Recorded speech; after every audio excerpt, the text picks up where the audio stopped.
Let's now अब हम जो है ये एक प्रोटेक्टिव शील्ड दिया है, इसको हम देखेंगे इसमें क्या लिखा है. Okay,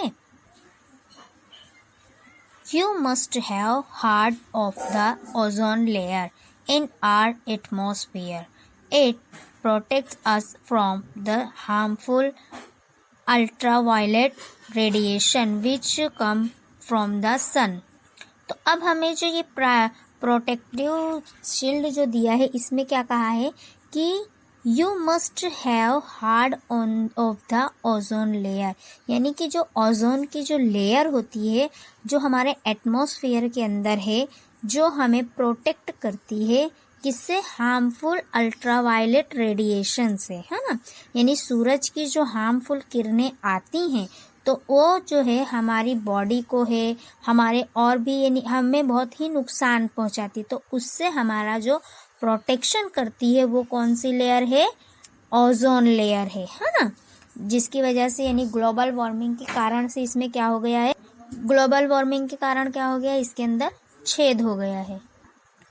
ozone absorbs this radiation and breaks down to oxygen. देखो अब यहाँ क्या गया कि ओजोन जो है वो एब्जॉर्ब रेडिएशन, यानी कि जो सूरज की हार्मफुल किरणें हैं, रेडिएशन है जो हम तक ना पहुंचे, उससे क्या करता है, वो उसे एब्जॉर्ब कर लेता है और ऑक्सीजन को नेचुरल रखता है. Oxygen is different from ozone. अब ऑक्सीजन जो है वो ओजोन से अलग है ना. ऑक्सीजन जिसके हम सांस लेते हैं तो हम ऑक्सीजन का यूज करते हैं ना, जबकि ओजोन लेयर क्या है, वो हम सांस में नहीं लेते, उसे हम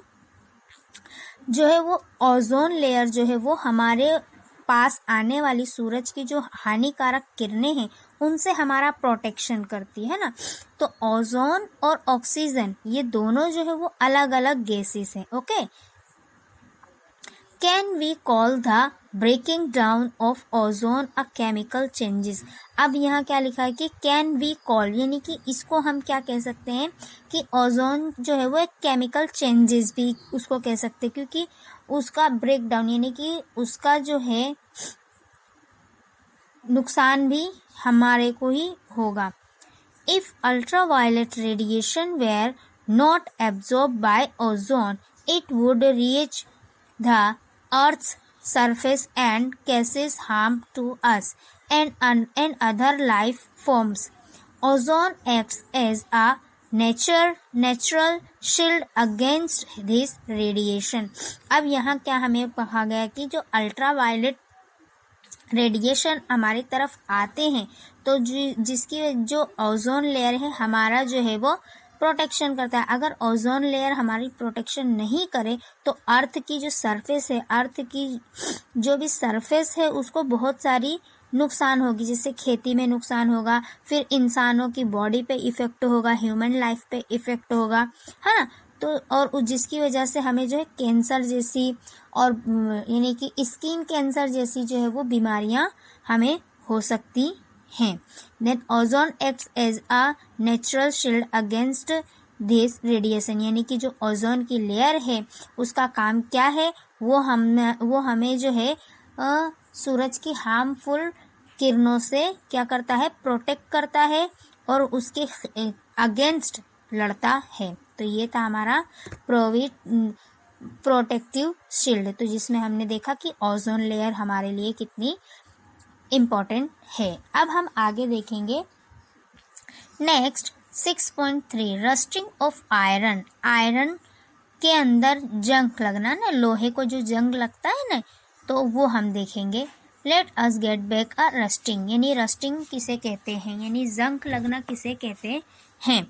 तो this is one change that affect iron particles and slowly destroys them. Since iron is used in making bridge, ships, car, truck bodies and many other articles, the monthly loss due to rusting is huge. अब देखो यहाँ क्या कहा गया है कि जो ये चेंज होता है और उसका इफेक्ट आयरन यानी कि जंग लगने से क्या होता है कि जो लोहा है, आयरन जो है वो धीरे धीरे स्लोली डिस्ट्रॉयड यानी खत्म होने लगता है जंग लगने की वजह से, है ना। आप लोग देखे होंगे कि घरों पर जो पत्रे डले होते हैं तो वो भी देखो धीरे धीरे करके क्या होते हैं, जंग लगता है, और जंग लगने के बाद वो पत्रे कैसे हो जाते हैं, काणे हो जाते हैं ना, खत्म हो जाते हैं, डिस्ट्रॉय हो जाते हैं धीरे धीरे। तो अब आयरन से क्या क्या चीज़ बनती है, आयरन का जो यूज़ है वो कौन कौन सी चीज़ों में होता है, तो मेकिंग अ ब्रिज यानी पुल बनते हैं, शिप यानी जहाज़ बनते हैं, कार के बॉडीज़ बनती है, ट्रक की बॉडीज़ बनती है ना, और मेनी अदर आर्टिकल्स में भी जो है लोहे का यानी आयरन का जो है वो यूज़ किया जाता है। तो अब लोहे के अंदर जो रस्टिंग लगता है, जो जंग लगता है, तो वो धीरे धीरे करके बहुत बड़ा हो जाता है, और जिसकी वजह से बहुत ज़्यादा जो है वो नुकसान होता है, माली जो नुकसान होता है ना व्यापारी धंधे में। क्योंकि अब इसके अंदर देखो यहाँ लिखा है ना,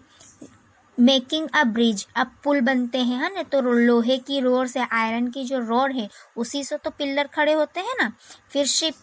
के जो बाहर का पूरा जो फॉर्मेट है वो बनाया जाता है, कार्स के फॉर्मेट बनाए जाते हैं, ट्रक्स की बॉडीज भी बनाई जाती है, और अदर आर्टिकल्स में भी जो है वो आयरन का यूज़ किया जाता है। तो जब उसमें रस्टिंग लगने लगता है तो वो धीरे धीरे क्या होता है, वो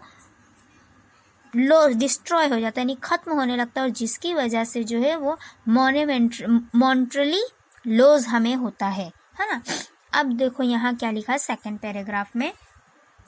the process of rusting can be represented by the following equation. अब जो है वो रस्टिंग लगने की प्रोसेस क्या है, किस वजह से रस्टिंग लगती है ना, जो जंग लगता है वो किस वजह से लगता है, कौन कौन सी चीज़ें उसमें इन्वॉल्व होती हैं, है ना। तो सबसे पहले आयरन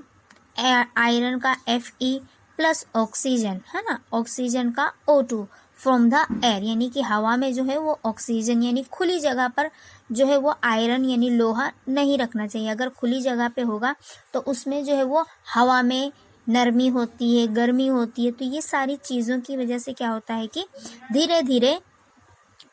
प्लस वाटर यानी H2O यानी पानी,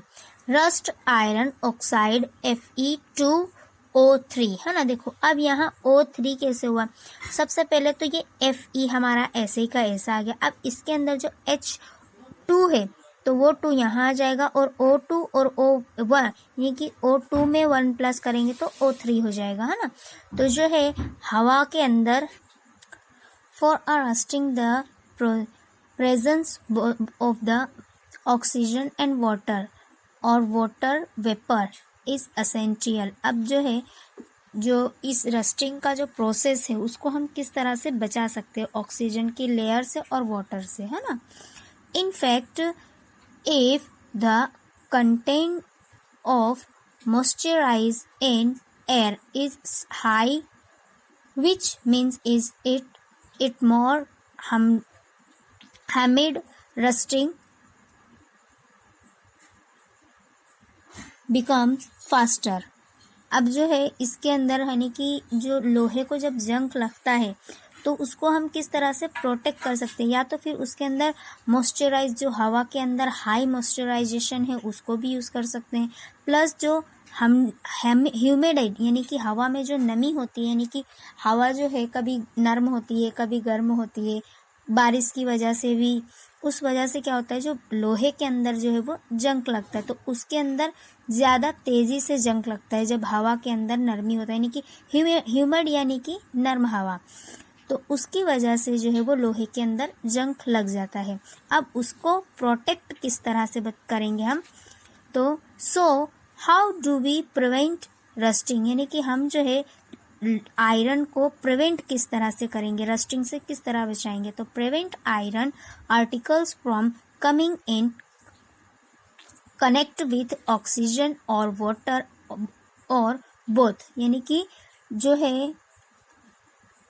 लोहे को, आयरन को हम आयरन के जो आर्टिकल्स हैं, जो भी बॉडी पार्ट्स हैं, उसको हम किस तरह से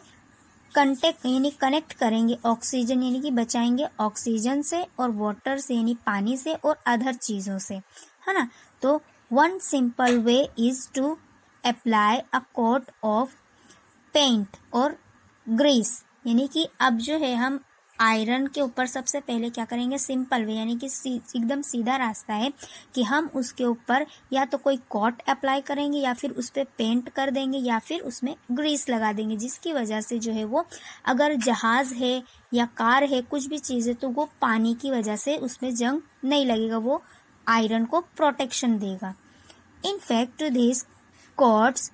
should be applied regularly to prevent rusting. Another way is to deposit a layer of a metal like chromium or zinc on iron, यानी कि और उसके बाद जो दूसरा तरीका क्या है कि जो ये लेयर है यानी आयरन के ऊपर एक लेयर बना देंगे, किसकी, क्रोमियम की और जिंक, ये एक जो है मेटल है जिसकी वजह से जो है वो आयरन को प्रोटेक्शन मिलेगा। तो ये हमारा लेसन यहाँ कंप्लीट होता है।